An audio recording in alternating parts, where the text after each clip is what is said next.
सुदामा जो है वो भगवान कृष्ण के बाल सखा थे। क्या थे? बाल सखा थे। और गुरुकुल में उन दोनों की शिक्षा एक साथ हुई। पर किसी गलती के कारण सुदामा गरीब ब्राह्मण के गरीब ब्राह्मण ही रह गए और कृष्ण क्या बन गए? राजा। राजा के बेटे थे और राजा बन भी गए। ईश्वर कृष्ण के बारे में कहा जाता है कि वो ईश्वर के अंश थे।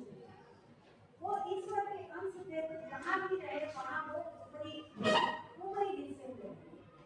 यहाँ पर जब द्वारिका में कृष्ण जी राजा बने हुए थे उस समय उनके दरबार में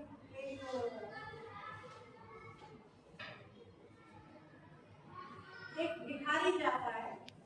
उसको नरोत्तम दास ने, इस पद के लिखने वाले कौन है? नरोत्तम दास। राइटर का नाम क्या है? नरोत्तम दास ने सुदामा के चरित्र को इतने अच्छे से व्याख्यायित किया है कि आप इसे अगर याद कर ले तो आजीवन आपको ये याद रहेगा। और सुदामा के बारे में कहीं भी कुछ भी बोलना होगा तो आप बड़े आराम से बोल सकते हैं।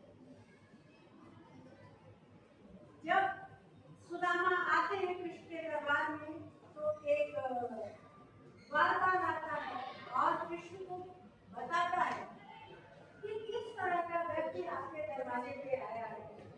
इस लाइन को आप भी साथ में दोहराएंगे जब मैं बोलूंगी इसके बाद। शीश बगान जगा करने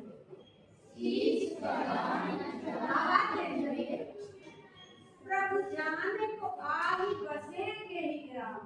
प्रभु जाने को आही बसे के ही ग्राम। शीश बगान जगा करने, शीश बगान जगा करने प्रभु जाने को आही बसे के ही ग्राम। प्रभु जाने को आही बसे के ही ग्राम। धोती फटी सिलटी रुपटी, धोती फटी सिलटी रुपटी आरु पाय उपान को नहीं साम। आज लग रहा है कि आप लोग खाना खा के नहीं आए। किताब भी सामने है और खाना भी खा के आए हो तो थोड़ा तेज बोलिए। द्वार करो तुझ दुर्बल एक, द्वार करो तुझ दुर्बल एक रहो जगि सो वसुधा विरामा।